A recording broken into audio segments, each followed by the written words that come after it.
America ने दावा किया है कि 22 जून को उसने एयर स्ट्राइक में ईरान के 3 परमाणु ठिकानों को ध्वस्त कर दिया। हमले की जानकारी 22 जून की सुबह अमेरिकी राष्ट्रपति डोनाल्ड ट्रंप ने खुद दी और अपने सैनिकों की तारीफ की। साथ ही साथ कहा कि ऐसा दुनिया में कोई नहीं कर सकता। अमेरिका ने अपने हमलों में फोर्दो, नतांज और इस्फहान परमाणु ठिकानों को निशाना बनाया। इस बीच फोर्दो परमाणु प्लांट पर हमले की सैटेलाइट तस्वीरें सामने आई हैं। अमेरिका दावा कर रहा है कि फोर्दो परमाणु प्लांट को नष्ट कर दिया गया है। एक पूर्व यूएन परमाणु निरीक्षक डेविड अल्ब्राइट ने massive ordnance penetrator bunker busting बमों का जिक्र करते हुए कहा कि अमेरिका ने बमों के जरिए प्लांट को छेद दिया। मैं उम्मीद करता हूं कि प्लांट को नुकसान पहुंचा होगा। हालांकि सैटेलाइट इमेजरी के आधार पर परमाणु ठिकानों के नुकसान के स्तर का आकलन करना बेहद मुश्किल है। इसे लेकर जानकार भी कुछ साफ साफ नहीं कह रहे। ईरान का फोर्दो परमाणु प्लांट पहाड़ों के बीच में है, जो कि जमीन के अंदर बना हुआ है। सैटेलाइट इमेज में 6 छेद दिखाई देते हैं, जहां बंकर बस्टिंग बम पहाड़ में घुस गए। हालांकि जमीन के ऊपर तबाही साफ देखी जा सकती है। कई जानकारों का दावा है कि ईरान हमले से पहले संभवतः वेपन ग्रेड के उच्च संवर्धित यूरेनियम का भंडार फोर्दो से बाहर ले गया होगा और उसे ऐसे स्थानों पर छिपाया होगा जिनके बारे में इजराइल, अमेरिका और संयुक्त राष्ट्र के परमाणु निरीक्षकों को जानकारी नहीं है। ईरान की जो परमाणु फैसिलिटीज़ थी उनको कितना नुकसान पहुंचाया गया। अब अमेरिका के जो राष्ट्रपति हैं वो तो ये दावा कर रहे हैं कि बिल्कुल हमने ख़त्म कर दिया, ज़मीन बोझ कर दिया उसको, लेकिन क्या एक्चुअली वो हुआ है? क्योंकि कुछ ऐसी भी खबरें आ रही हैं जिसमें ये बताया जा रहा है कि वहाँ से कुछ सामान ऑलरेडी निकाल लिया था ईरानियों ने, और अगर वो जो फैसिलिटीज़ हैं जो वहाँ पर बनी हैं उनको अगर पूरी तरीके से नुकसान नहीं पहुँचा तो फिर क्या और इस तरीके के हमले होंगे या अब यहाँ पर ही बात रुक गई है? तो एक तो ये पहलू है कि कितना नुकसान एक्चुअली पहुँचा है, उसकी हमारे पास कोई पुख्ता इत्तलात नहीं है। दूसरी चीज़ ये है कि अगर नुकसान पहुँचा है या नहीं है, ईरान अब क्या, उसकी क्या प्रतिक्रिया होगी?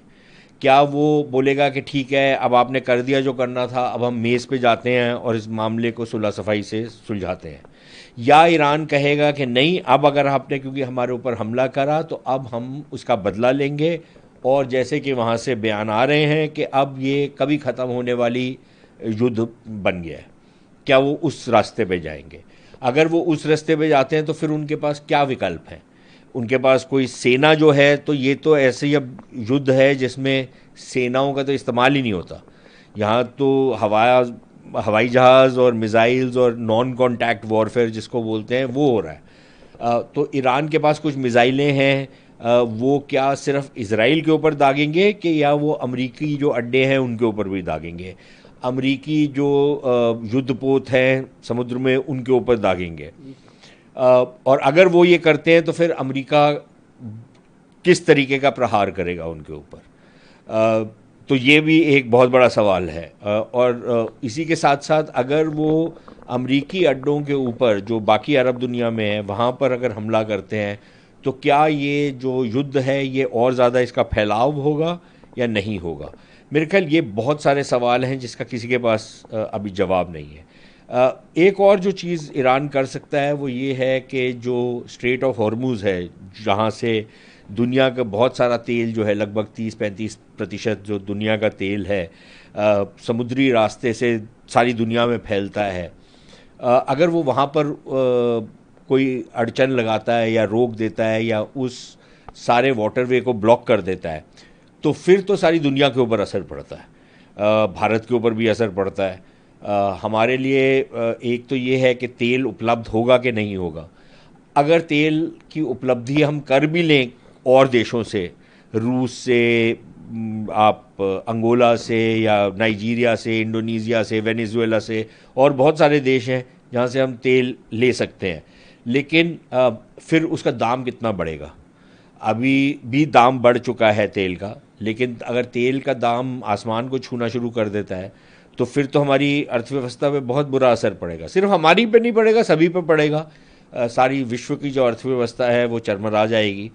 तो एक तो वो भी फैक्टर रहेगा। फिर हमारे लिए मुद्दा ये है कि अगर समुद्र के रास्ते बंद होते हैं तो फिर हमारे जो व्यापार है दुनिया भर के साथ, जो पश्चिम की तरफ से जाता है, उसका एक तो खर्चा बहुत बढ़ जाएगा, दूसरा उसमें समय बहुत लगेगा, तो वो एक अलग तरीके का हमारे ऊपर नुकसान होगा। और फाइनली हमारे लोग रहते हैं खाड़ी के देशों में, और अगर युद्ध फैलता है तो उनके ऊपर अगर कोई आंच आती है तो फिर भारत सरकार की ये जिम्मेदारी हो जाएगी उनको निकाला जाए। ईरान से तो निकाल सकते थे क्योंकि कोई बहुत ज़्यादा तादाद नहीं है ईरान में, लेकिन जो खाड़ी के देश हैं वहाँ तो बहुत बड़ी तादाद है लोगों की, तो कैसे निकालेंगे उनको? तो बहुत प्रॉब्लम्स तो हैं। और फाइनली सबसे बड़ी प्रॉब्लम ये है कि अगर ईरान के अंदर जो पहले हम देख चुके हैं सीरिया में, लिबिया में, इराक में, कोई तख्ता पलट का खेल चलता है और वहाँ पर एक गृह युद्ध वाली स्थिति पैदा हो जाती है, तो फिर ये सारा का सारा खित्ता अस्थिर हो जाएगा। एक तरफ ईरान ने इजराइल पर मिसाइल हमले तेज कर दिए हैं, दूसरी तरफ ईरान ने स्ट्रेट ऑफ हॉर्मोज को बंद करने का मन बना लिया है।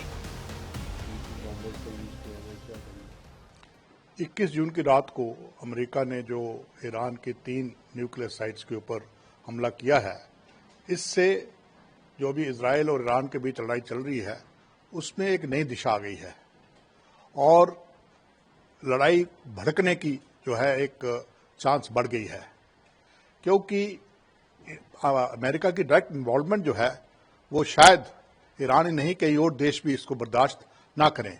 जैसे हाल ही में यमन ने तो अनाउंस भी कर दिया है कि वो भी ईरान के साथ इस लड़ाई में हिस्सा लेगा। तो इससे आगे क्या हो सकता है? अब आगे देखिए, सबसे पहली बात तो ये है कि क्या अमेरिका कंटिन्यू करेगा या सिर्फ इस बॉम्बिंग के बाद बंद कर देगा। दूसरा, जो ईरान के मित्र देश हैं वो इस लड़ाई में आएंगे डायरेक्टली या इनडायरेक्टली। तीसरा, ये लड़ाई और कितना लंबी देर तक चलती है। चौथा, अमेरिका के जो ठिकाने हैं, मिलिट्री ठिकाने हैं मिडिल ईस्ट और यूरोप में, उनके ऊपर इसका क्या असर पड़ेगा। ये सारे सवालात हैं जिनका जवाब आपको धीरे धीरे मिलना शुरू होगा, क्योंकि ईरान ने तो साफ कह दिया है कि हम रिटेलिएट करेंगे, हम इसका जवाब देंगे।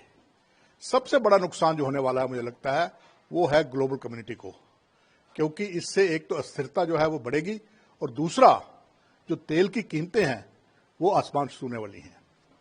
सर वही इससे, क्योंकि मिडिल ईस्ट जो है जो सारी कंट्रीज है वहाँ देश, पूरा वर्ल्ड जो है डिपेंडेंट है उनके ऊपर ऑयल पे लेके, तो अगर ये वॉर बढ़ता है और भी कंट्रीज में ज्वाइन करके तो कितना पूरा ग्लोबल एक प्रॉब्लम हो जाएगा। देखिए, जैसे मैंने कहा, तेल की कीमतें बढ़ने वाली हैं और अगर खुदा ना खास्ता स्ट्रेट ऑफ हॉर्मुज किसी कारणवश ईरान बंद कर देता है तो फिर तो ये कठिनाई बहुत ही ज्यादा बढ़ने वाली है। इसलिए पूरी दुनिया की नजरें इसी बात के ऊपर हैं कि लड़ाई जो है वो स्ट्रेट ऑफ हॉर्मुज की तरफ ना जाए और ईरान उसको बंद ना करे। तो ये एक बड़ी बड़ी मुसीबत बढ़ने वाली है पूरी दुनिया के लिए, खासकर उन देशों के लिए जैसे भारत जैसे देश है जो कि अपना ऑयल इंपोर्ट करते हैं। सर वहीं ट्रंप ने जो बोला है, एक तरह तो उन्होंने कहा है कि अब पीस होना चाहिए, लेकिन दूसरी तरफ उन्होंने कहा है कि और भी टारगेट्स है जिसको यूएस टारगेट कर सकता है। अभी तो हमने 3 ही किए। यही तो मैं कह रहा हूं ना कि अमेरिका की नीति स्पष्ट नहीं है। प्रेसिडेंट ट्रंप ने पहले कहा कि हमें इस लड़ाई के साथ लेना देना नहीं है, उसके बाद उन्होंने कहा कि हम इजराइल का साथ देंगे, अब उन्होंने डायरेक्ट इंटरवेंशन कर दी है। तो अमेरिका और खासकर प्रेसिडेंट ट्रंप की जो पोजीशन है वो क्लियर नहीं है। और कल रात को जो अटैक हुए हैं उसके अंदर अमेरिका के अंदर एक डिवीजन हो गई है, डेमोक्रेटिक्स और रिपब्लिकन के बीच में, रिपब्लिकन्स के बीच के अंदर, रिपब्लिकन पार्टी के बीच में 2 गुट बन गए हैं, एक गुट जो चाहता था, दूसरा जो नहीं चाहता है।